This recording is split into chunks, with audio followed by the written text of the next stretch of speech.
안녕하세요. 안전한 투자로 편안한 노후 준비 중경투 TV입니다. 네, 2월 7일 수요일입니다. 비트코인 43,100달러 플러스 1.6%, 이더리움 2,300달러 플러스 3.8%, 이더리움 클래식, 솔라나 모두 상승이 좋았고요. 나스닥 약간 마이너스 장 종료했는데도 비트코인 플러스로 숏포지션 청산 물량도 42밀리언, 큰 수준이 아니고요. 신규 자본들이 비트코인 현물을 약간 하락에 매수했다는 의미죠. 그레이스길 매도 물량 줄어들고 나스닥 상장된 블랙락 ETF 통해서 비트코인 지켜주고 있습니다. 비트코인 가격 2월 동안 46,000달러 도달하고 직전 고점 돌파하면 올해 코인 시장 불장으로 이어질 가능성이 높아지는 거죠. 4월 반감기 지나고 나면 비트코인 채굴 원가도 2배 이상 상승하니까 그 전에 매수 물량도 적지 않습니다. 비트코인 반감기 되고 나서 채굴되는 한 개 원가는 35,000달러가 되고요. 대형 코인 공장에서 채굴해야지 35,000달러인 거지, 전기세 비싼 국가나 가정에서 채굴하면 1.5배 더 비쌉니다. 코인이 작년 1월 채굴 가격 아래 16,000달러까지 하락은 했지만 그 전에 코인 역사상 채굴 가격 아래로 떨어지는 적은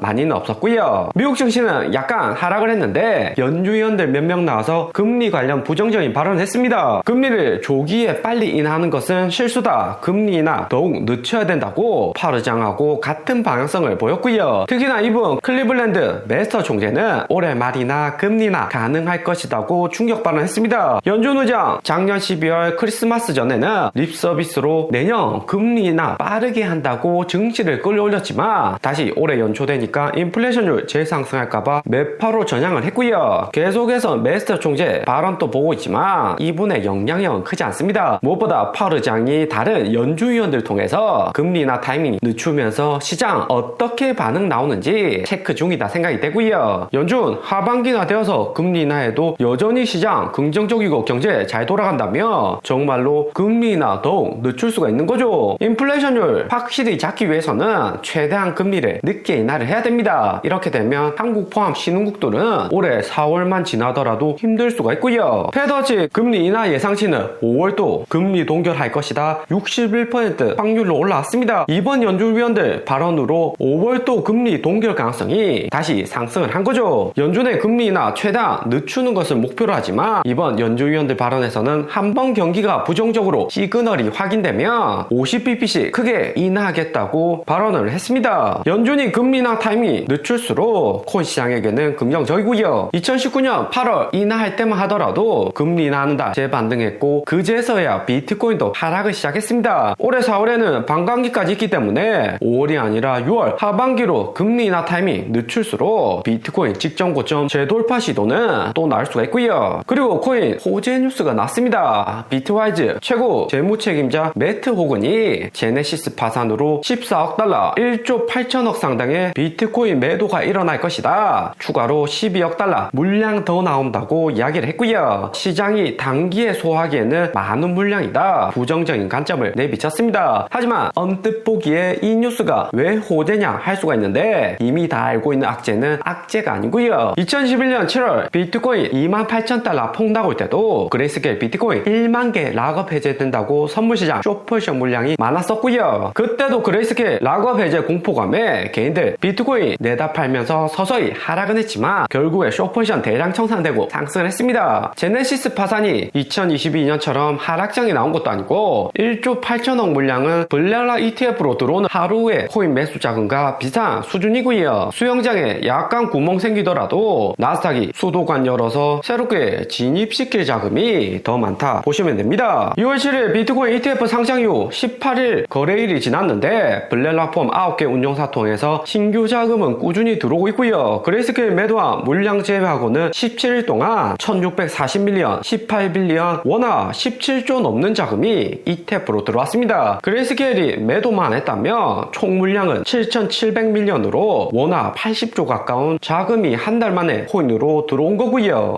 비트코인 ETF 수요가 얼마나 간절했다는지 알 수가 있는 거고, 그동안 코인 거래소 리스크 때문에 대형 자금들도 쉽게 못 움직인 거다 볼 수가 있습니다. 비트코인 ETF 상장 이후 이 정도 거래량이면 운용사들도 성공한 걸로 수수료 수익만 해도 엄청나고요. 그러니까 이더리움 ETF도 빠르게 상장되어야 한다 이야기가 나오고 있습니다. 가장 빠른 이더리움 ETF의 SEC 승인 날짜는 3월 10일, 블렐라 아이시어스, 피델리티는 3월 5일이고요. 코인 ETF 업계에서도 이 두 기업이 거래량이 가장 많고 중추적인 역할을 담당하고 있습니다. 이더리움 ETF 상장되면 기존의 고래나 코인 거래소들도 대량 매도할 가능성이 높고요. 단기적으로 이더리움 ETF 된다고 해도 당장의 큰 상승 기대하기는 어렵습니다. 비트코인은 코인 거래소가 거래소 같이 장기적으로 유지하기 위해서 홀딩을 해야 되고, 이더리움은 일부 매도하면서 운영 자금으로 쓸 수가 있는 거죠. 이더리움은 2022년부터 해서 코인 채굴 중단하고 소강 물량 유지하면서 가치 보존에 전력을 다하고 있습니다. 연중 고금리의 신생 산업인 코인이 새로운 투자 받기 어려운 거고, 어려운 시기에 보유한 코인 내다 팔면서 버티고 있는 거죠. 이더리움 본격 상승을 시작하려면 연준이 금리를 5%, 4%가 아니라 2% 제로 금리까지 내려야지 그제서야 자금이 들어오고요. 올해 중순부터 연준이 금리나 시작할 때는 하지만 연말까지 제로 금리 가는 것은 어려울 듯 합니다. 최대 200bp 정도 내려서 시장 상황에 맞게 금리 내렸다 올렸다 할 수가 있는 거죠. 그리고 비트코인은 25일선과 99일선 데드 크로스에 직면해 있습니다. 작년 1월부터 비트코인 하락 올 때마다 99일선은 가장 좋은 매수 구간이자 반등의 시작점이 되었고요. 비트코인 데드 크로스로 99일선 내려올 때마다 비트코인 매수했다면 1년 내내 수익권이었습니다. 이번에도 99일선 부근까지 다 내려왔는데 2월 3월 나스닥도 큰 호재 없는 달이기 때문에 99일선 아래로 내려갈 가능성이 상당히 높아지고요. 2021년 데드 크로스 상황 보면 2021년 5월 중국 코인 채굴 금지로 그전에는 99일선 지켜주다가 악재 한 방에 비트코인 마이너스 30% 폭락 나오는 구간이 있었습니다. 그리고 21년 8월에도 상승 잘하다가 9월 중국 헝다 파산으로 99일선까지 내려왔다가 99일선 지지받고 재상승을 했고요. 이번에도 99일선 지켜줄 수 있을지가 코인 시장에는 관건이다 볼 수가 있습니다. 그리고 코인 가장 많이 보유한 마이크로스트래터지 1월 비트코인 하락 올 때도 3,200만 달러 850개 비트코인 추가로 매수했다고 합니다. 이번 850개 추가 매수로 19만 개 비트코인을 보유를 하고 있고요. 최고 재무 책임자 앤드류 강은 지난해 3분기 이후부터 총 31,700개 비트코인 매수한 걸로 지난 3년 동안 분기별 비트코인 매수를 가장 많이 했다 이야기를 합니다. 비트코인 ETF 이후 계속해서 상승할 것이라는 확신이 있다는 거고, 마이크로스트래터지 비트코인 평단은 3만 달러 초반이고요. 이번 비트코인 매수에도 마이크로스트래터지 주가는 큰 상승 없었습니다. ETF 상장 이후 700달러 고점 찍었다가 다시 500달러로 급락을 했었고요. 비트코인 ETF로 단기 상승은 좋았지만 추가 상승은 제한적일 것이라는 투자자들 생각이다 볼 수 있죠. 거기에 코인베이스 주가 역시 블렐라 ETF 상장 전에 190달러 고점 찍었다가 재하락을 하고 있습니다. 상승 추세 라인으로 보더라도 100달러 아래까지 코인베이스 주가 떨어질 가능성이 높죠. 하지만 코인베이스 2월 21일 어닝을 남겨두고 있는데 이번 어닝에서 매출이나 ETF 승인 통해서 어닝이나 새로운 코인의 방향성 잡아나갈 가능성이 상당히 높아집니다. 바이낸스 CEO 장펑저 미국에 출국 금지되고 코인 시장 유일한 희망이 코인베이스의 향후 어떻게 코인 시장 확대 전략을 가져가는지가 메인이 될 수가 있고요. 그리고 2월 7일 그레이스케일 비트코인 1일 매도량은 2,000개 수준으로 감소를 하고 있습니다. 비트코인 가격 43,000달러 상승했는데도 그레이스케일 매도량은 이전 4만 달러 아래처럼 만개 17,000개씩 매도하진 않고요. 그레이스케일 비트코인 총 보유량은 연초 60만 개에서 10만 개 이상 크게 감소한 수준입니다. 이미 팔 물량은 거의 다 팔았고 여기서 추가로 더 팔면 비트코인 가격도 하락 올 수 있으니까 약간씩만 매도하면서 시장 지켜보자는 의미이기도 할 듯 하고요. 오늘의 영상은 여기까지입니다. 좀 더 디테일한 투자 정보가 필요하신 분들은 커뮤니티로도 자료가 공유되니까 멤버십 가입과 구독 부탁드립니다. 감사합니다.